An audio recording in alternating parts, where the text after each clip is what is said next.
പൂർവ്വപിതാക്കന്മാർ തങ്ങളുടെ ജീവിതം തന്നെ സാക്ഷ്യമാക്കി കഷ്ടതകളുടെ കയ്പുനീരിലും ക്രിസ്തുവിന്റെ തേജസ്സേറിയ മുഖം കണ്ട് ശക്തിയോടെ മുന്നോട്ടോടി.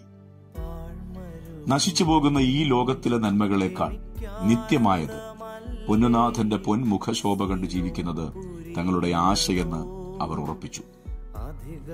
കൊല്ലവർഷം 1107, അതായത് 1932 ആഞ്ഞിലിത്താനത്ത് നെടുമ്പ്ര എന്ന ഭവനത്തിൽ തോമസ് അന്നമ്മ ദമ്പതികളുടെ 4ാമത്തെ മകളായി സിസ്റ്റർ ശോശാമ്മ ജോർജ് ജനിച്ചു.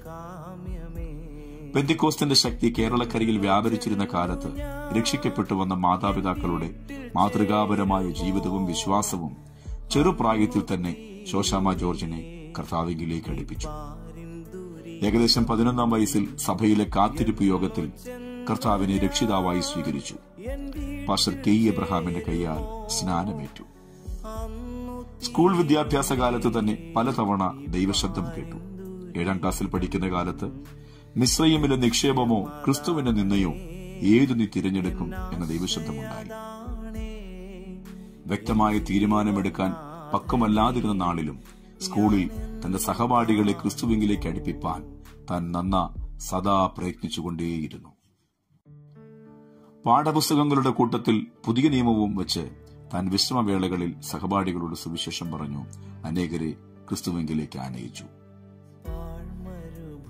7ാം ക്ലാസ്സിൽ വിദ്യാഭ്യാസം അവസാനിപ്പിച്ച് കർത്താവിന്റെ നല്ലൊരു പോരാളിയായി ദേശങ്ങളിൽ കർത്താവിന്റെ സാക്ഷ്യം വഹിച്ചു. 1957 കുമ്പനാട്ട് ദൈവവചനം അഭ്യസിച്ചു. തന്റെ 16ാമത്തെ വയസ്സ് മുതൽ ഗാനങ്ങൾ എഴുതുവാൻ തുടങ്ങി.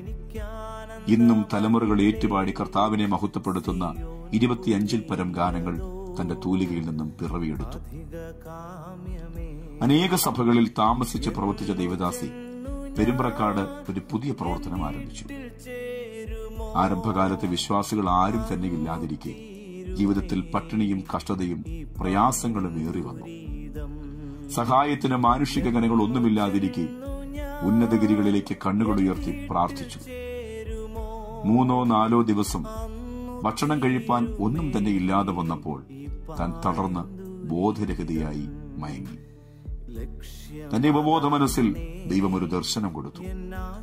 1000 ദൂതർ മധ്യേ താനും നിൽക്കുന്ന സുന്ദരമായ ദർശനം ഈ ദേവദാസി കണ്ടു. ആ നിമിഷത്തിൽ ദൈവാത്മാവ് തനിക്ക് ഈ വരികൾ നൽകി.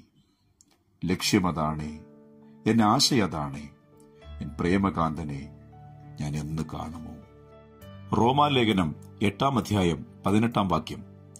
നമ്മിൽ വെളിപ്പെടുവാനുള്ള തേജസ് വിചാരിച്ചാൽ ഈ കാലത്തിലെ കഷ്ടങ്ങൾ സാരമില്ല എന്നു ഞാൻ എണ്ണുന്നു. ലക്ഷ്യമതാണേ, എൻ ആശയതാണേ, എൻ ജീവനാഥനെ ഞാനെന്നു കാണുമോ.